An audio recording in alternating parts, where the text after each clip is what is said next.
My dad works in B2B marketing. He came by my school for career day and said he was a big ROAS man. Then he told everyone how much he loved calculating his return on ad spend. My friends still laugh at me to this day. Not everyone gets B2B, but with LinkedIn, you'll be able to reach people who do. Get a $100 credit on your next ad campaign. Go to linkedin.com/results to claim your credit. That's linkedin.com/results. Terms and conditions apply. LinkedIn, the place to be, to be. Millions of people have lost weight with personalized plans from Noom. Like Evan, who can't stand salads and still lost 50 pounds. Salads generally for most people are the easy button, right? For me, that wasn't an option. I never really was a salad guy. That's just not who I am. But Noom worked for me. Get your personalized plan today at Noom.com. Real Noom user compensated to provide their story. In 4 weeks, the typical Noom user can expect to lose 1 to 2 pounds per week. Individual results may vary. They say opposites attract. That's why the Sleep Number Smart Bed is the best bed for couples. You like a bed that feels firm, but they want soft? Sleep Number does that. You want to sleep cooler while they like to feel warm? Sleep Number does that too. J.D. Power ranks Sleep Number #1 in customer satisfaction with mattresses purchased in-store. And now, during Sleep Number's biggest sale of the year, save 50% on the Sleep Number Limited Edition Smart Bed, plus special financing for a limited time. For J.D. Power 2023 award information, visit jdpower.com/awards. Only at a Sleep Number store or sleepnumber.com. See store for details.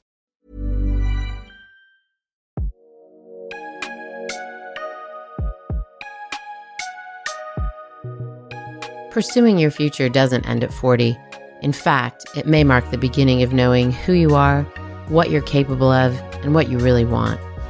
But knowing what's next and how to get there can be a challenge, especially when old narratives play on repeat. Liberty Road is here to share stories so that you can consider your possibilities, pursue your purpose, and move into your future with intention. I'm your host, Netta Jones, and we're here to listen, learn, and liberate dreams, one episode at a time.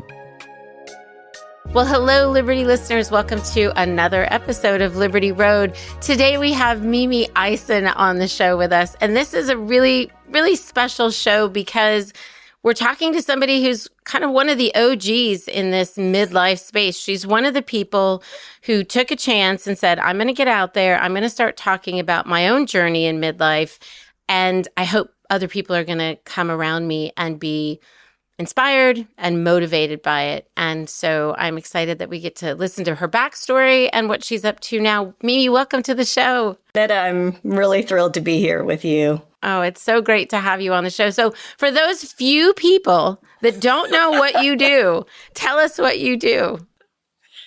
Okay, so most people are going to know me from Instagram. My handle is Hey Middle Age. And I just go out and try to bust ageist stereotypes about getting older. That's just kind of it. And I do it through a lot of physical movement, fitness, dancing, and things like that. Yeah, that's how I found you. I think it was actually, some people have found you through the boxing thing. I found you through your music thing. It was watching you do all these dances. Is she for real? Is she really doing that? And I think at the time I started watching you, you were probably 59. I think it's been like a year and a half, a couple years, because I just posted something in our stories recently that said, this is 61, and you had just turned 61. I actually just turned 61 a couple weeks ago. I was 58 when I started posting regularly. But yeah, I just had a birthday, so. Well, happy birthday. Happy birthday. You. What a treat to have you on the show right in this seminal moment in your own life as you are talking about what midlife is. But let's back up a second because we're living in a time when a lot of people aren't sure what to do with social media, especially those of us who have kids. We're living in a time where we feel protective, but it is a tool, and you have optimized it to showcase your work and to bring a community alongside. Tell us about the early days. What made you say, hey, I'm going to go on social media and essentially exercise and do some things that keep me physically fit? What was that about? Well, that was 100% not the plan at all. And I had started a blog about middle age. I was 55 when I was just sort of diving into what was out there, what the messaging was like, what the information was. And I just didn't connect with any of it. I didn't sort of see myself. So I thought, well, I'm going to start a blog. I had come off of a very challenging and difficult year. My mom had passed away.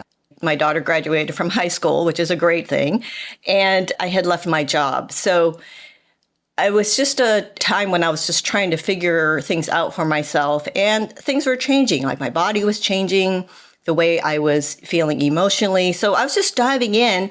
I didn't really see a lot of what I liked. But at the same time, I came upon the subject of ageism, which I knew very little about. Yeah. And so the combination of those things just made me just decide, okay, I'm going to write a blog. And so I started that. And Netta, if you Googled how to start a blog, you could get one off the ground in half a day or something. It took me 2 years because I was just so fearful and it just seems silly. And who's going to read this? This is so dumb. What am I doing? But I did it. And when you find a name, you get all the social handles. So that's what I did. And it took me another year to even start posting regularly. And I'm not really sure what made me do, but at some point I just thought, let's just see what happens. Let's just dive in, because you're right. Social media is this opportunity of this time, and it doesn't cost anything. And to sort of not get my feet wet, at least step in and try to be a part of this evolution, I thought, I think I'll regret that if I don't at least try. So I did. My expectations were very low. And initially, I jumped into the gray hair Silver Sisters world because it sort of made sense for me. I had stopped dyeing my hair and there were a lot of really amazing women in this space. So I kind of jumped in there, just playing around. I was taking quotes, some information from my blog. I remember being this is really funny now. I remember being so concerned about how the feed looked. I was really concerned. Yes, like, I do know. Right? If I do this, and then that, how is it going to look in the feed? I remember looking up what to post when, and there was like something that said, every fifth or seventh post should be, I don't know, the graphic or whatever. So sure. I remember just being really concerned about those things. Like I said, it just seems so silly now. But as I started experimenting, I started to post things around fitness, just stuff that I did. And I would usually combine some kind of information. I'd usually list a source or something. I'm not a trainer. I'm not a coach. I don't have credentials. So I'm really, really careful about what I say and write. Sure. And then I discovered remixes. And so a remix is if you take another person's reel or video, and if they allow you to record side by side, or now you can be above and all these other places, you can do that. And so I found a couple that were dancing and I thought, I'll learn this and I'll do this side by side with this person. It's really fun. And so I started to do that. And a few months in, a couple of those just went viral. I don't know why. I don't know how. I have no idea, but they did. And then it just sort of grew from there. That's it. Like if someone asked me, how do you do this? I don't know. Like I think it's sort of an alchemy of the messaging, consistency, timing, and a lot of luck. Yeah. You said something earlier, and many people who I've spoken with who have had, especially in social media, who have had that sort of rise will tell you, I didn't intend for this. What that says to me, and I think probably to our listeners, is that it's because you were doing the thing out of a passion. You were doing the thing because you wanted to. You talked about your struggle with the blog and saying like, I didn't know if anyone was going to listen. At some point you were like, I'm doing this for me, right? I'm going to do this. And I think people can sense that. This person is putting this out there because she cares, not because she's trying to hit the algorithm just right or make sure something's going to go viral. There's just no way to time those things. No, but we can I don't sense think so. it. We can sense it. I believe that. And so I think it was probably your authenticity. And you're right, a little bit of luck. Let's be honest about like what the algorithm does and doesn't do and allows for. But also, it was probably one of the first times as people were scrolling that we saw somebody in midlife who looked like us, who was doing something that perhaps we hadn't thought to do, to dance, to move, to get our bodies out there and to show how you were doing it. You happen to be really good too. So that's a little intimidating. Had you been dancing prior to that? Had physical fitness been a part of your everyday? Yes, I wouldn't say every day, but I would say yes, most of my life. And I started dancing, well, actually when I was young, I was a cheerleader. Yeah. So I think all those years of cheerleading, you learn steps and Sure. you can memorize them and things like that. I've always been coordinated, I guess you could say. I've always been coordinated and flexible ever since I was really young. But actual dance classes, I didn't really start doing much of that until college. And, when I went to school, you could take the classes. Sure. I was doing jazz and modern and, all different kinds of things. And then in my 20s, I started to learn hip hop at Gold's Gym. I was living in Oakland at the time. There was this amazing teacher, amazing dancers. It was literally like going to a club every week. And I saw that class and I thought, oh my gosh, I have to learn how to do that. And so I went to that regularly. And then beyond that, I actually started doing adult ballet when I was 40. Wow. And I did that for 10 years. That was really hard. That sounds really hard.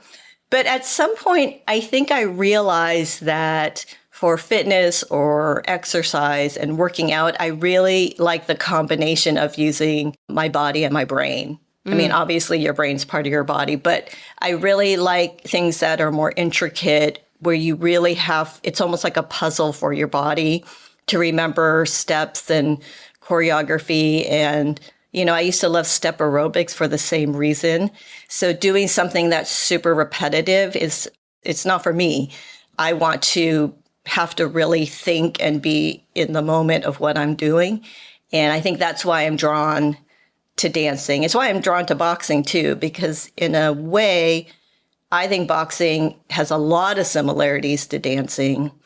There is muscle memory, and you're basically learning steps, your punches, and then your coach is putting them in combinations for you, which to me is almost like a form of choreography in a sense. Yeah. But it's the same thing when I'm using my head to be able to remember all those things. I think it's great for your brain for longevity as well. I was going to say, there's got to be some science around like development or triggering new neural pathways, right? So that makes a lot of sense that as we think of movement relative to our brain, we're doing something to build out kind of our longevity bank, if you will. I also think there's something to the boredom. Yes. We were studying in our membership, we were studying Adam Grant, and he talks about boredom a lot and how to sort of identify first when we are getting bored and then how we develop good habits and things like that. Yeah. But that makes sense in exercise too. And I think personally, why I was so excited about you is because dance appeals to me. I too was a cheerleader in high school. I don't think I would say I'm coordinated, but I think that's what appealed to me. I was like, now that's something I can do. That looks fun. That looks like something I would enjoy. I want to do. So I think that's part of your magic. I mean, it's a fun challenge, I think. Yeah, absolutely. For me. Tell me a little bit about a phrase I heard you say in another podcast as I was doing my research. And you said that in your 50s, life started to loosen up for you. What did you mean by that? Okay, well, I'll say as a lifelong self-conscious perfectionist, overthinker, and people pleaser, what I really did after age 55 was become a better steward for myself. Because I feel like, and I think this is very common, especially if you have a family, is you put everyone ahead of yourself and you don't make yourself the priority. Now, I know that in some ways, it's a privilege to be able to do that. Like a lot of people have things coming at them from every angle and they have a lot of responsibility. But I do also feel like for a lot of midlife women, you get to an age where suddenly you are able to carve out more time for yourself. You are able to prioritize yourself. And honestly, some people, they don't know how, or it doesn't feel right, or there's still resistance to do that. But at that time, I made it my priority. I was very intentional about taking care of myself, and I was able to do it at that time. So that meant cooking at home, because I wasn't doing much of that, and I was not eating great. Exercising and moving. Also saying no to things, not always taking care of everyone else, not always making sure someone had a jacket when they walked out the door. Just little things. Yes, I know. There's such micro things, but if you sort of stop doing that, you realize, oh my gosh, I do that all the time. Yeah. Now it's like, well, you forget your jacket, you're cold, that's your thing. Yeah. That's your decision, that's your choice. And so that's where the loosening comes. There's a lot of freedom there. But I know even just among friends and women I have talked to, it's not always that easy because we're so used to doing it the other way. It's really interesting. It is really interesting. I don't know if it's that we need to give ourselves permission. We need to hear people like you giving us permission. We've been socially misguided that a good wife, a good mother, a good worker is somebody who puts the other first. I think we're finally getting to the point where like, no, actually, the put the oxygen on yourself and then you can put it on the person next to you, right? We're finally getting that message. I hope so. I think so. I have several friends that are millennial women, and I think I'm seeing that in them. And you and I have daughters, as you had talked about.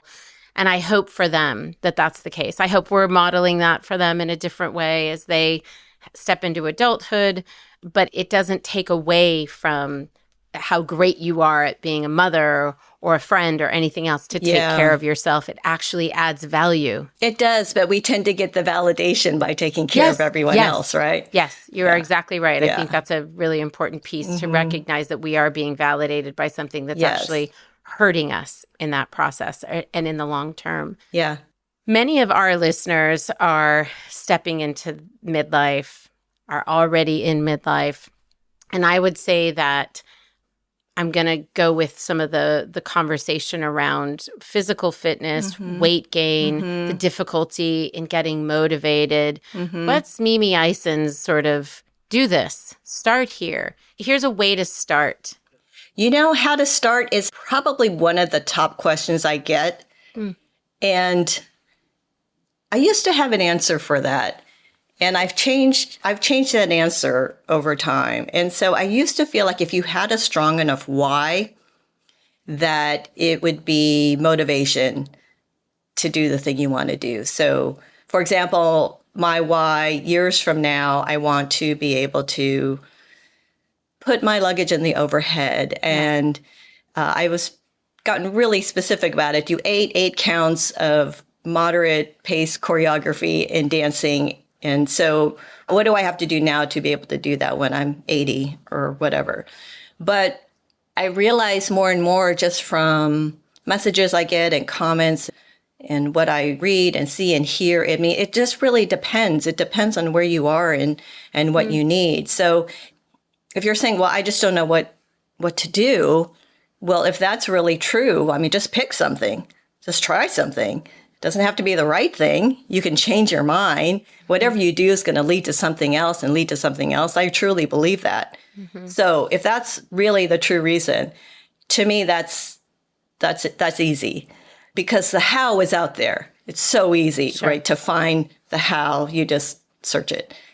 But if you're really honest with yourself and you're a person who's just always creating excuses around not doing it or not being able to do it. And listen, for some people, it's legit. You 100% don't have time. You have a lot of responsibilities, and hopefully it's temporary, but you just might be in a time period where you just can't make that one of your top 10 priorities. That's just real life.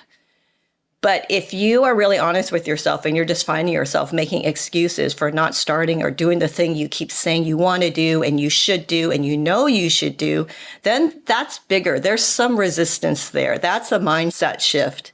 That's about being really honest with yourself and really trying to understand what is it that's keeping you from doing that. And then that is probably the work that you have to do before asking, well, what should I do to start?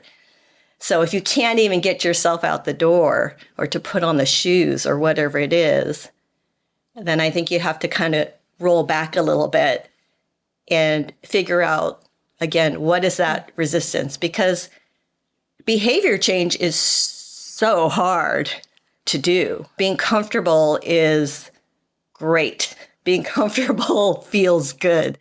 You get immediate satisfaction from that. But if you're going to exercise and work out and invest in your body for your future, you're not going to see that payoff for a long time. And by the way, in the beginning, it might not feel good. It might not feel good at all. So you got to get out of your comfort zone to be able to do those things. So that's my very long answer to your short question. It is a brilliant answer. And I literally got goosebumps when you were saying it because I thought, oh my gosh, there are people listening right now who have heard over and over and over the just do it, just start, just begin. I probably have been one of those voices for some. But in what you just said, in telling the truth, which is, I always say that's how we actually empower women, when we tell the truth. In identifying that for some people it's difficult and there's other work that needs to be done. You've just broken something open for people. I'm being really sincere. You have given people a reason to think and to kind of go inside and say, why is it that I can't do this? It's not necessarily because they're sitting on a couch, right? It could be some other resistance. It could be a more emotional issue that people have to deal with, some sort of history that they haven't resolved in some way. So I love that you actually answered in that long and beautiful and thoughtful way, because I think you're giving us something meaty to really sink our teeth into and gnaw on for a little bit and say, what is that for me? Maybe I can't just flip to Mimi's reels and go from there. Maybe there's something else I need to do. You shouldn't. Like, this is kind of disheartening when someone will say, well, I tried that and I can't do that. It's like, well, that's not the point. The point is to show you that maybe you can do something more than what you thought you could do. Or maybe you thought you couldn't do something because you were a certain age. And so that's the narrative I'm trying to create is, no, don't make age such a centerpiece in deciding what you want to do. That's really it. But don't necessarily do what I do unless you want to. Go for it. If that's your jam, like, totally, let's do it. We're all different, right? What we want to do and how to move our bodies, we're all going to be different. It's pretty common at this age, you're going to have some kind of pain, or you've recovered from some pain, or maybe there's something chronic that's going on. I mean, I certainly have a whole list of things. You got to figure out what's right for you right now. You know, not what you used to do, not what you did in high school, not what you did when you were 30. It's like, well, what can you do now? And be careful, too. Like, I'm careful. And the last thing I want to do is get injured or hurt myself. I'm still recovering a whole year from having a sprained ankle. Oh, my goodness. From last year, which I got from just walking. Of course. Okay, right? Of course. How did that happen? Okay, I'll admit it. Ned, I was looking at my phone. So there you go. I did it. I did warning. It. That was a big warning. So I don't do that anymore. That was a big lesson. So don't hurt yourself, Well, I think in going onto your feed in particular, I don't find it necessarily prescriptive. You're not saying, hey, do these things that I do. I find it to be uplifting and inspiring. And it's like, that's what it is for Mimi. What is it for me? Yes. Like, what is it for me that I can do? She's kind of busting these myths around age and movement and what we're capable of. And by the way, talking about the value of it and the importance of it. Yeah. And we know that we need to be lifting weights. We know that being flexible is important. That is one thing I will say, lift weights. Okay, let's get into that. Tell me about the weights. Have you been doing a lot more? And when did you see? Yes, I've been doing more. So when I was younger, I had gone to gyms over the years and I would just I didn't really have any structure. I'd kind of wander around and use whatever machine was available. But back then I worked out strictly for aesthetics, really. Yeah. But again, when I was diving into middle age and what that meant, I learned a lot about sarcopenia, which is the loss of lean muscle mass. It starts around, between age 30 and 40. It naturally occurs. So as you get older, and I am around older people, and I've seen it in my family, the not having strength, especially like in the lower body, it's crushing. It's crushing to see that, then everything is really difficult. To maintain muscle, build muscle, it's really important because you're losing it. So I know sometimes people will say, well, age is just a number. It's like, well, yeah, but there are things that are happening and you want to try to counter that. So that would be one thing based on the things that I've read and learned from legit people, strength train. And some people will say, don't use the little tiny weights. Like you want to do something that's progressive, meaning that over time, it doesn't stay the same. Over time, you lift heavier or more reps, or, you don't want it to be just stay on a plateau and do the same thing forever. And is that partly because we're constantly in decline in terms of our bones? Well, I think for progressive weight training, your body kind of gets used to the thing you're doing. So you constantly have to challenge it. To up it. You have to keep upping it. Right. Yeah. That makes sense. Did you know that the real cause of osteoporosis isn't bad genetics? It's not your age either. Bone loss is actually largely caused by low collagen levels. In fact, 90% of your bone mass is made out of collagen protein. The problem is, as we age, we produce less and less of it. Starting around the age of 30, we produce 1% to 2% less collagen every single year, which is why so many people struggle with bone density as they get older. So if you're over the age of 50, man or woman, supplementing with collagen is one of the most important things you can do to build stronger bones and joints. But here's the deal, not just any collagen product will do. There are 28 different types of collagen out there. Type 1 is what we need for bone density, and type 3 is crucial for muscle health. So if building stronger bones is something you care about, stop wasting your hard-earned money on inferior supplements and start adding more types 1 and 3 collagen into your diet. To begin your bone health journey, go to getnativepath.com/Liberty for a special 45% off discount for being a Liberty Road listener. Again, go to getnativepath.com/Liberty for a special 45% off just for listening.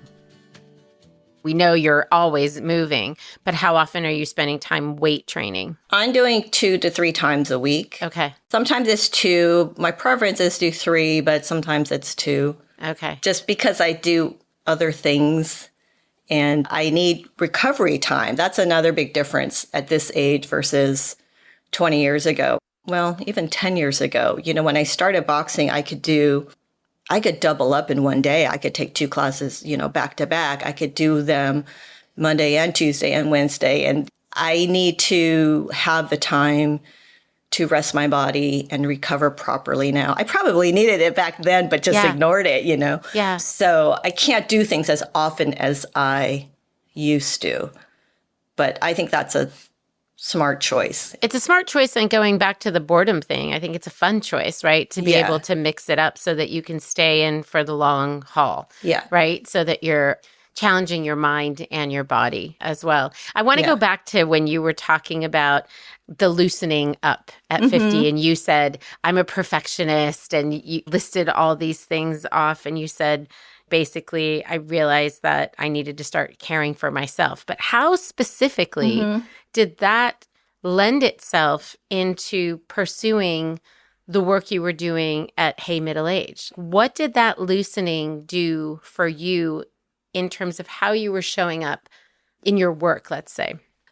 Well, okay, so I was listening to a lot of voices at the time because, again, being a perfectionist, it's really hard to go forward and do things because you kind of think the sky's going to fall.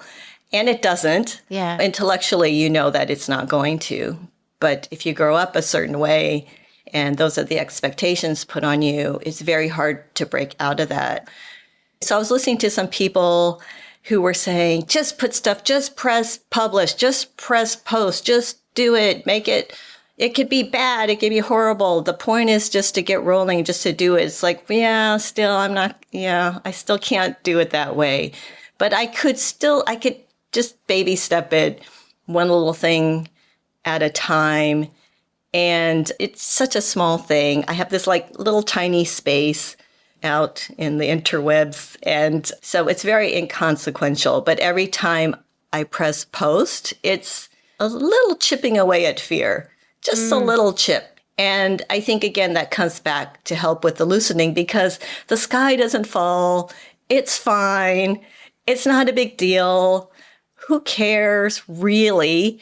You can't know what the outcome is going to be, So that's part of the fear, but that's part of the fun also, because then when you get really amazing responses, which I do a lot, to me, that's just everything. Like I've had people tell me, you know what, I started walking today because I saw you. Oh, you know what? I signed up with a coach. I'm going to be doing strength training. Someone said, you know what? You make me not afraid of getting older anymore. I haven't taken a dance class since I was 10 years old, and I just signed up for one. So those are the things that show me that, okay, that's what matters. Like someone's going to go out and move because they saw a reel like that. That's amazing. That's incredible. Yeah. That's what you exchanged your fear for. Like when we think about, and I knew that we were going to talk about movement and I knew you were going to inspire us, but I didn't know you were so wise too. Oh. Wow. I'm really taken with how thoughtful you are about the things that you do and the way you think about the people who are listening to you, following you, paying attention to what you're saying and doing. There's a lot of grace in the way you think about them. Wow. Thank you, Netta. But the chipping away of fear. Wow. Yeah. We can all do that. Yeah. We can all begin that. I hate showing up personally on Instagram. So you're teaching me something. What's the value of showing up? What is it that we have to share with other people? And maybe sharing is a better word even than teaching because it removes all the perfectionism or the we've got to get it right. If we're teaching. But if we're just sharing, if we're just opening up, if we're being transparent in a way that's meaningful, I don't think you should just open your mouth all the time. Yeah. Make sure you're actually saying something. But I like it to go like a step further than that. And so there are plenty of accounts out there if you just want to see what someone's doing. Yeah. And I love some of these. Oh, where are they going? What are they eating? What are they wearing? What are, who are they with? And so even though you'll always see me, I still want it to be about you. So I'm going to ask you a question, or I'm going to make a suggestion for you, or I'm going to bring something up that maybe you haven't thought about. And so that's kind of the combination that I found that resonates out there. I really try to be conscious of that. And sometimes I'll put together a reel and it could take days because initially I might think, okay, here's what I want to say. And it just doesn't feel right. Or I don't want to turn it so much into, oh, I'm doing this, watch. Right. For me, I don't think there's that much value to anybody to do that. So then it could take another day just to sort of stir it around in my head to figure out how do I frame this in a way that somebody can hopefully get something from it? How am I in service to others with this message, with what I'm saying, with what I'm doing? Is that what you're saying? Yeah, and it's sort of morphed into that. Yeah. And like I said, I love to watch people who are going to incredible places and all that. Yeah. So it's not a commentary on that. I like all that too. But this is just sort of the combination that I feel makes the most sense for me. Yeah, well, and clearly makes the most sense for a lot of people who are paying attention to you, because you have an incredible following. You have an incredible and loyal following. So that alchemy you talked about is working for you and working for so many people who are coming alongside you. What would you say to somebody who is like, okay, I listened to this podcast episode with Mimi Ison. I'm going to be a content creator. Where do I begin? Because we do know that it is all the things you mentioned. There's luck involved. There's intention. There's being in service to others. There's all these things. But where do they start? One, you got to want to do it. I don't think you do it for the sake of doing it, because it's a lot of work. And I would say that whatever you're going to be messaging about, whatever subject it is, make sure it's really important to you, because then you don't run out of things to say. That still happens too, sometimes it's like, oh my gosh, what do I do today? But it's much easier if the messaging is close to you, and it's got to make sense for you. Otherwise, how will you be authoritative in any way if it's not important to you? Yeah. Honestly, the rest of it, I really don't. I mean, be consistent for sure once you're out there, whatever that is for you. I mean, I know there are voices out there who say, oh, you got to be out there every day. Oh, you got to do it this many times a day. Oh, it's like, well, you can only do what you can do. Sometimes I'm posting, it could be twice a week. Sometimes I'll go days, because if it's not there, I'm not going to force it. I don't know. Yeah. I suppose there are experts out there. I don't know how helpful they are, but... Yeah, I find that most of them, the work that they're doing and sharing with you how to break through, whether it's the algorithm, if we're talking about Instagram or even TikTok, they're spending all of their time studying it. And most of us don't have that. Like, most of us are growing whatever the business is, or curating whatever the content is that we want to put out. And I think there are some really important voices, or really thoughtful voices that can serve us. Shannon McKinstry, who we've had on the podcast, I would say is one of those that kind of just tells it like it is. Yeah. Very focused on Instagram. And you've seen her own growth as a result. Yeah. But she's saying a lot of the same things you're saying about showing up, serving others, giving people something to hang on to. It's this idea of sharing meaningfully. Right. Let me ask you another question about content creation, because one of the things that I heard back when I was consulting a lot was women talking about the technology gap, and that it was starting to feel really overwhelming. For you to set out at 55 and say, I'm basically going to create something that relies on technology, whether it was blogging or social media, was that a hurdle that you had to jump? Yeah. Was that okay? Tell us about that. I mean, the blogging was a really big hurdle. And honestly, my daughter helps me a lot with that. And I made a choice that, like, for every post between the two of us, we would create an original illustration. I thought that was a good idea to make the site look a little more unique, but it became a big burden to come up with this thing every time. And so that sort of slowed things down. I still have trouble loading the thing, and that slowed things down. I didn't want to rely on her so much. And that really created a lot of the slowdown in my blog, which is pretty dormant right now, I have to admit. So I'm working to launch on Substack, because I think I can manage that by myself. Yeah. And then for Instagram, that's just learning one little thing at a time.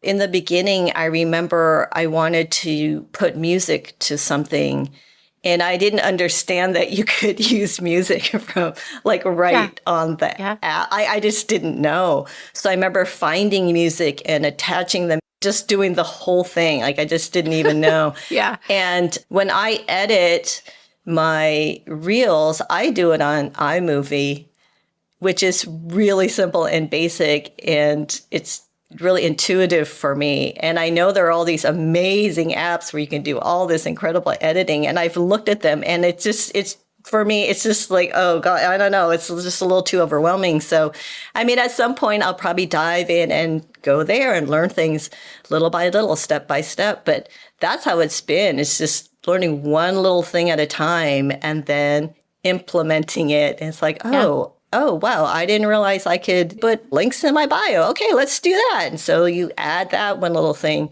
That's all it is. It's just baby step. Like my coach likes to say, you're building brick by brick in whatever you're doing. Because I think a lot of times people are looking at the end result. It's like, no, there's so much in between and one little thing at a time. It will get you there. Yeah. But you have to be willing to do that. Yes. That's exactly it. I was just going to say the willingness. I think some people just abandon sort of like, oh, I'm out, technology too much, and we're not returning to any analog world anytime soon. So let's keep up and let's continue to develop more neuro pathways by doing so. Like, let's learn new things. If you look at it that way and you just maybe look at an end result and it does look like, oh no, that is too much.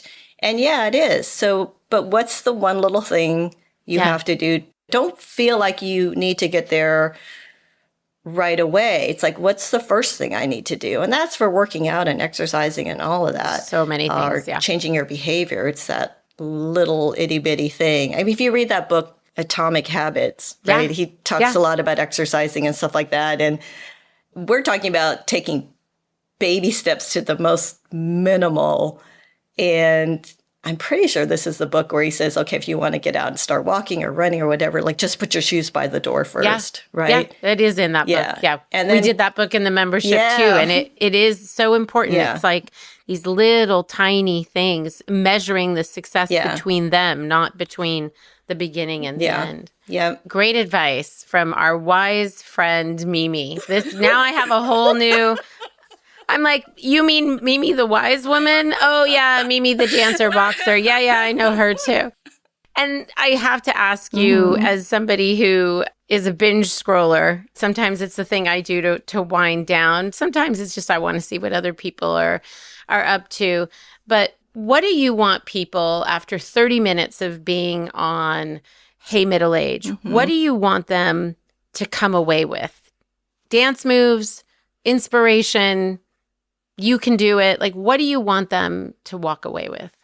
There's probably a few things. I want you to move your body, however you choose to do that for yourself. Hopefully it includes strength training. I want you to not limit yourself by age, which is so common. And it's not your fault. And I always say that. It's not your fault. It's ageism. It's all the messaging, all of the negative stereotypes about being older and all those things. I always say, like, you want to ask the right questions about what you want to do. And I have an example for that, which I'll tell you really quickly. But yeah, I just don't let age limit yourself. So I've talked about this example. When I was 50, I took a trapeze class. And it's pretty high. Yeah.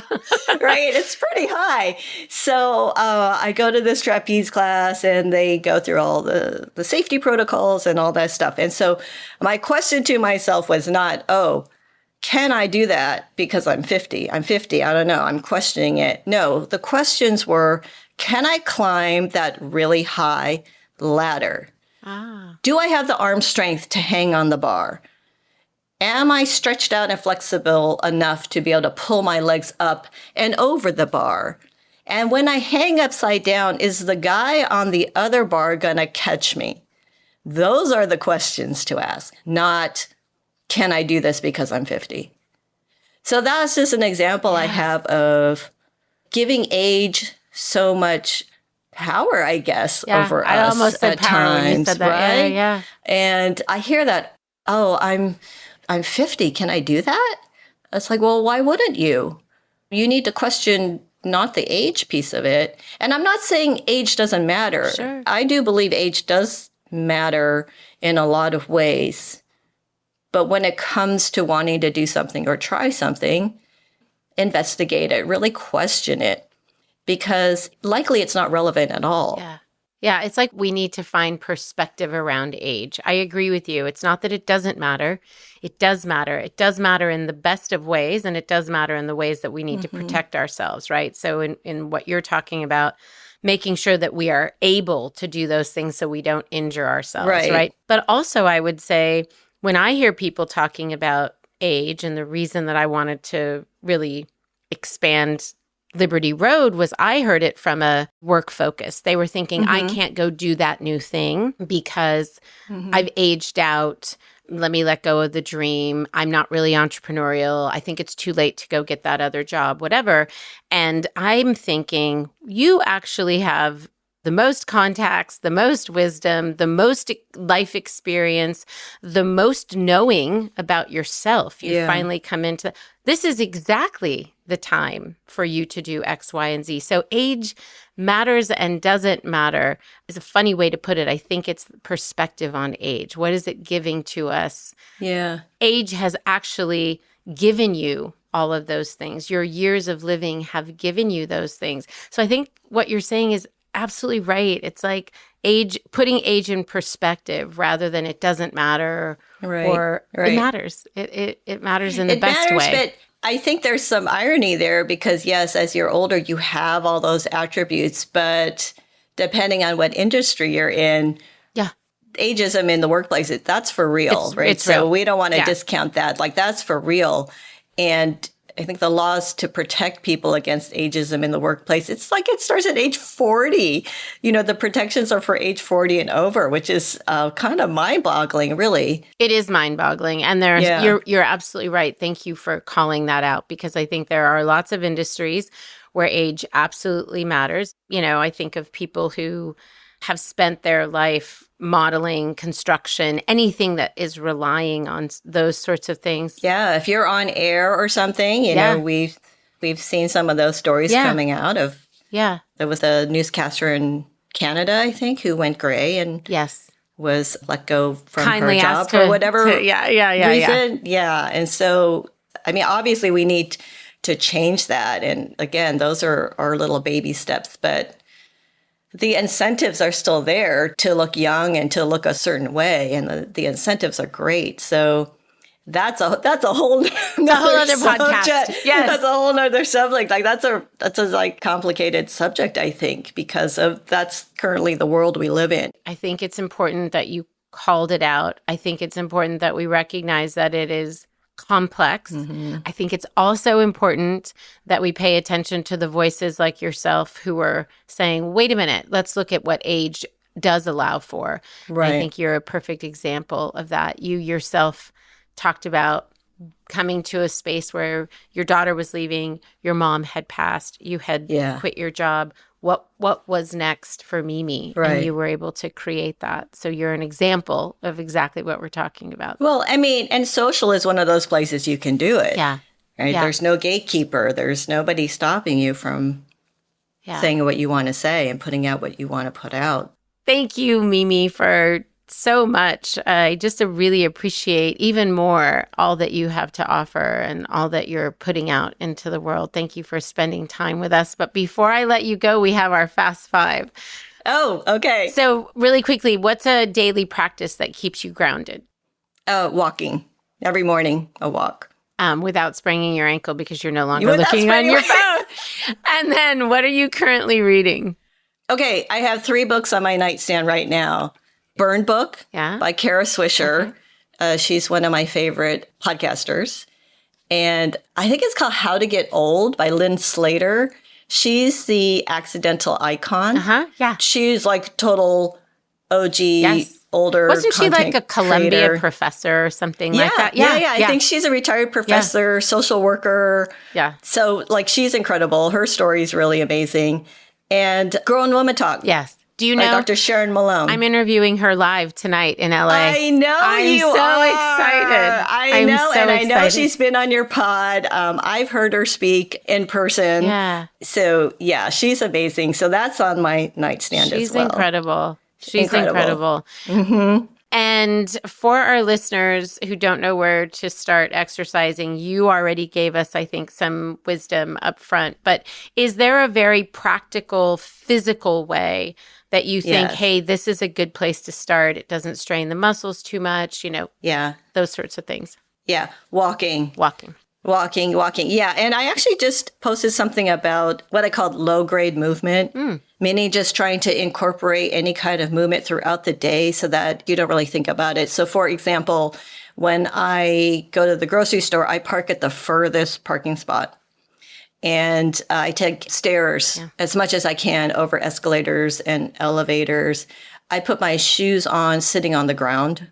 I sit down on the ground, put on my shoes. I get up without using my hands. So I know I do that at least once a day. There's just a lot of just little things you can incorporate to add in movement. I know people have sent me suggestions like, doing push-ups against your counter in the kitchen while you're waiting for something to heat up. Someone said, I squat when I do the laundry. When I stand in line somewhere, I will do heel raises or I'll balance on one foot. I know it sounds silly, but they're all these small amounts of movement that compound and they really add up. Yeah. And once you start to do it, it becomes second nature and you just automatically do it. Those are great tips. I love those. And what is it about this particular season, about just turning 61 and this season of being in your middle third that you're really appreciating or loving right now? I think that aging has not been anything that I expected. And I mean that in a great way. And I think after turning 55 and making this shift, things have just been more expansive and I've met more people and I'm sitting here with you, Netta, just because I put myself out there and experiences and opportunities have come my way that I never would have even known existed. I'm just more excited about getting older. And this is a huge shift for me because I remember very, very specifically when I was 50, I thought, okay, here we go. It's all downhill. I remember speaking to myself and telling myself, okay, you better get to getting because this is it. Yeah. And none of that materialized the way I had imagined, all the voices telling me that everything was going to be downhill. It just hasn't. No. It just hasn't. It's so clear that it hasn't. And lucky us that you listen to different voices. What has launching Hey Middle Age, it's your Instagram, but it's really this platform that you've built for yourself and for others. How has launching that liberated you? Well, we talked a little bit about this, I think, being able to sort of chip away at fear. Okay. And for a perfectionist, it's super helpful. And it's also helped me to be more open to meeting other people and doing things that I would have said no to in the past. I'm not a super outwardly social person. So to me, it's sort of an exercise in doing these new things. So yeah, it's like an exercise in creativity and learning and connecting. So I have the opportunity to do things the way I want to. Sure. And that's really fun. It's really fun for me. Thank you, Mimi, for this time. Thank you for hanging out on the show with us. I so appreciate you. Thank you so much, Netta. Absolutely. Absolutely. And Liberty listeners, will make sure to have Mimi's handle. And I'm going to find in her feed that post about walking and doing the leg lifts and things like that, because I think that'll be really helpful. And of course, the book recommendations you had. So we'll have all of that in the show notes for you guys. And we'll talk to you next week. Bye for now.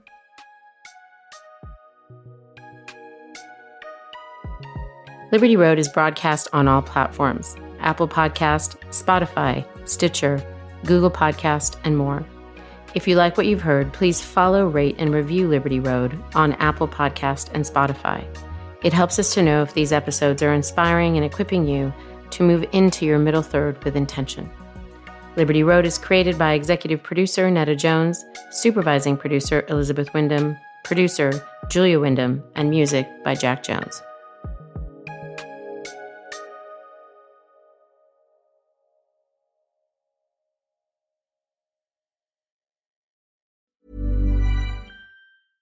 Summer is supposed to be an opportunity to slow down. But when you look at your kids, you can't help but notice that your kids are growing up fast. Help them build confidence as they grow with Greenlight.